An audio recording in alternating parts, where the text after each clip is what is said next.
Hey, so this is Pastor Lois again. I'm recording inside because it looked like it was going to rain again. And I heard that the recording I did when it was raining, when I was out on my balcony, that the sound of the rain was kind of distracting. But here we go.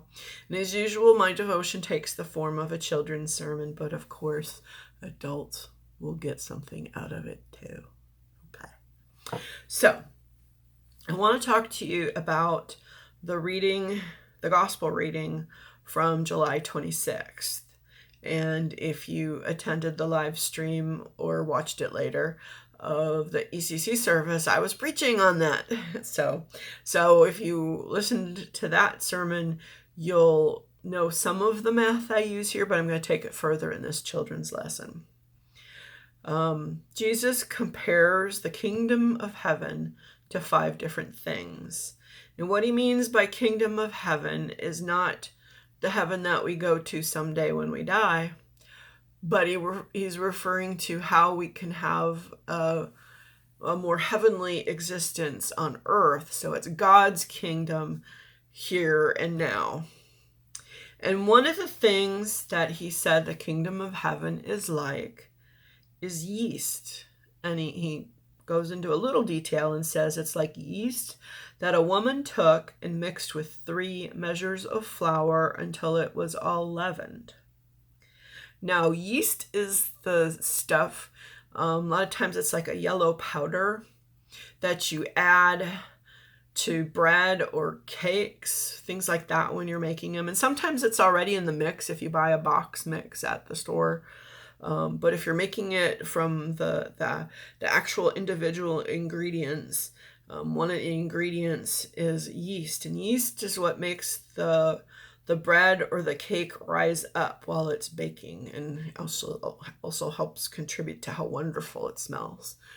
And yeast has other uses, but this is the use that Jesus is talking about. And when it rises like that, we're saying that's leavened. It's lightened, it's leavened, it's higher, it's bigger, it's puffier. So the kingdom of heaven is like yeast, and a woman mixed in just a tiny bit of yeast with 3 measures of flour. So what the heck is a measure? Well, a measure is about the same as a bushel, and a bushel is a big basket that you use to pick fruit, like oranges or apples. And I remember apples growing up. We would go to an orchard every year, a place where there's a bunch of apple trees, and we would pick our own apples. And I know that out of a bushel of apples that you can get 9 gallons. This is one. You can get 9 gallons of apple juice or apple cider. So we're talking 3 bushels. So we're talking at least 27 gallons of flour that now has the yeast in it and is ready to become bread. Of course, you'd add water or milk or something else and some other ingredients too. But the point is, it would make a lot of bread, like probably at least 50 loaves of bread out of just a little bit of yeast that would turn just this blob of flour into something that, when it's baked, would be puffy and wonderful smelling and really tasty to eat.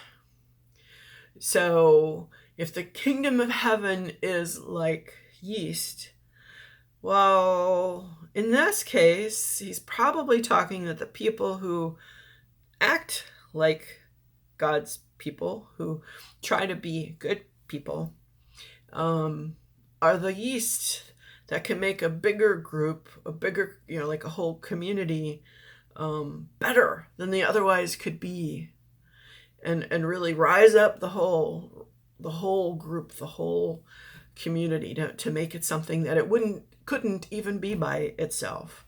But because the yeast is there, because the good people are there, because the Emmanuel people are there, that something more wonderful happens. So just think of that. Your yeast. You can make something more wonderful happen just by showing up and being part of church, being part of another group, and volunteering in the community. Isn't that cool? Take care. Bye.